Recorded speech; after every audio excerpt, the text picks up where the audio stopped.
Good morning and welcome back to another video, and today is the top 5 best transmog farming for vanilla. Let's go.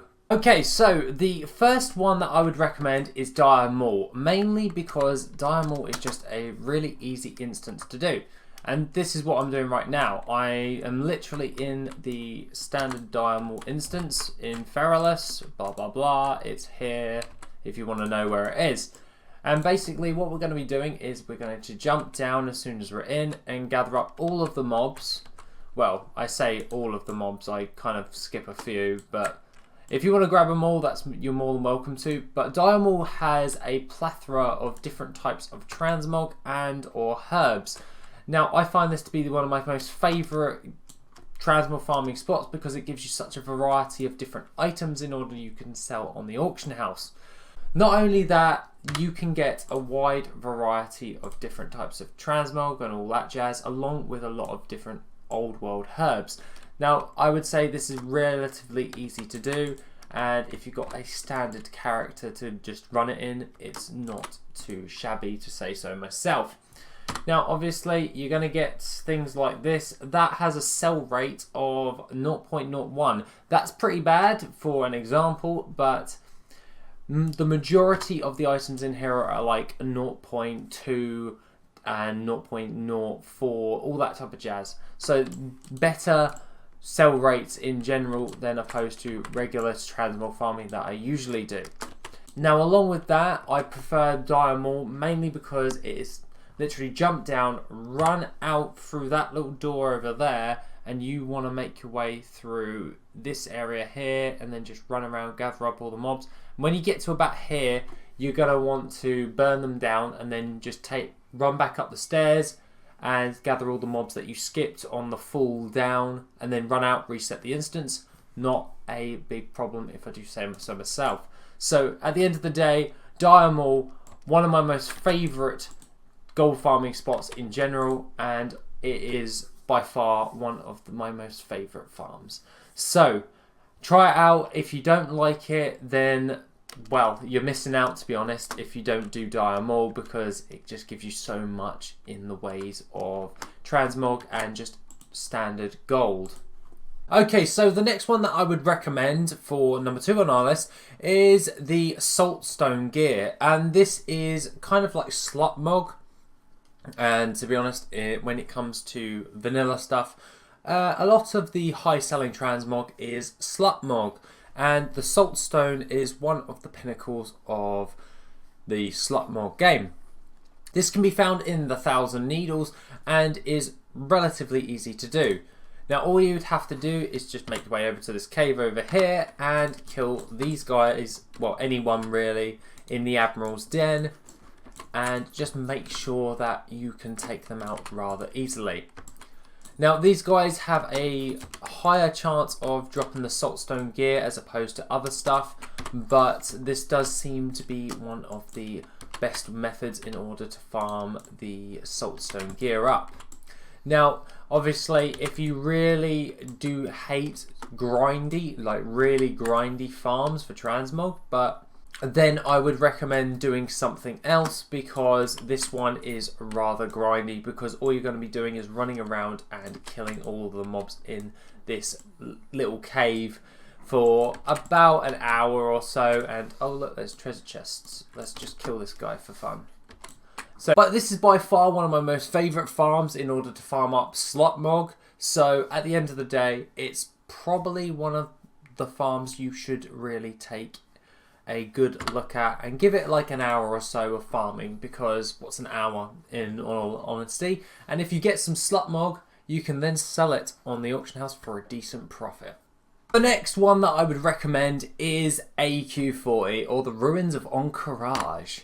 Now, this one is a really easy one to do, and that is kill the mobs in here, then make your way over to here, round up all of the mobs in here. Do not kill any of the bosses. I stress this a lot. Don't kill the bosses, or otherwise you'll lock yourself to the instance and you won't be able to farm it for like a week.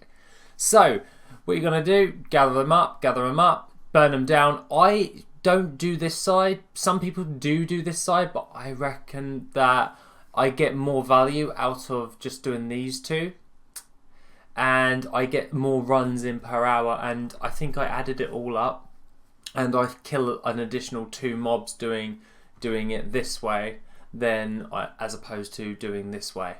So I'm quite happy with that and all that jazz, because at the end of the day we're going for high-end stuff in this raid, because, well, AhnQiraj is by far one of the, it's one of my most favourite raids of all time. I never got to play it in vanilla, but I wish I could. Yeah.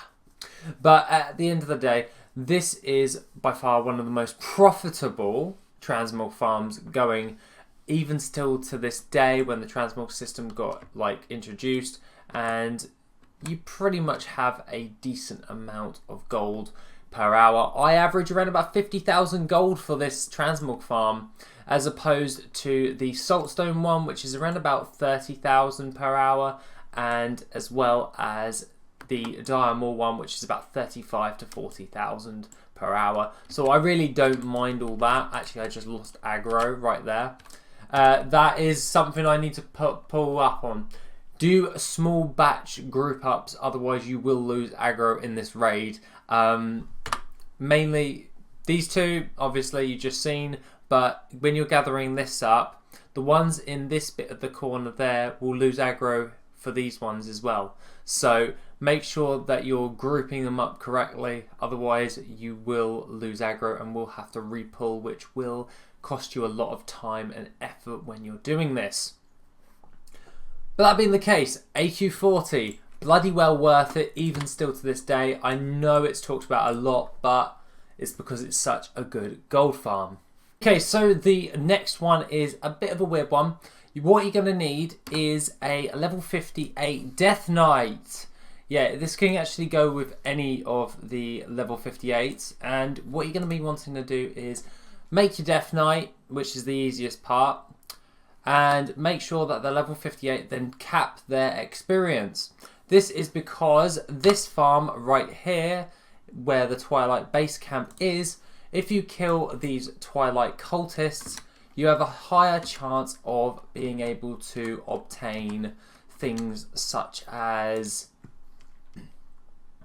the Glorious Leg Plates, the Vanguard set, and along with that be able to gain a great amount of gold. Now, I don't want to join your guild.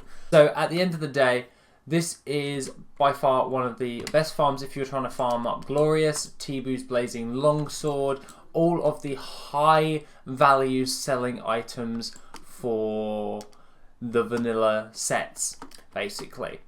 And not only that, you can get a lot more loot if you do it in a group. The group finder is, you can actually just search for it for the Silithus farm,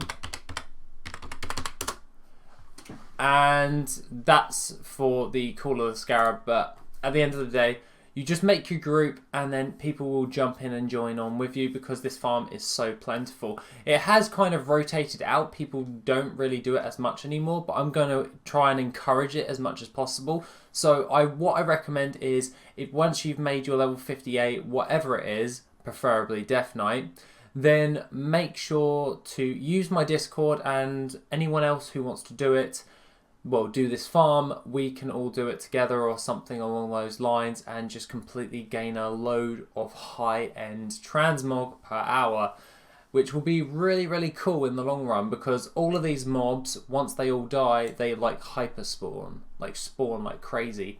So that being the case, the level 58 Death Knight for Silithus farm is by far one of your most plentiful gold farms for transmog that you should be doing. Okay, so for the last farm is the Blackrock Depth.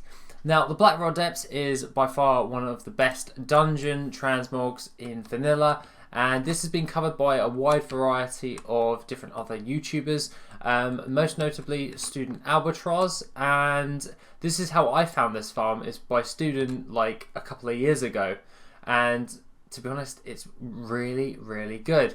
Now, bearing in mind, this is full of mobs that you need to kill, obviously, and you gain so much loot, it's unreal.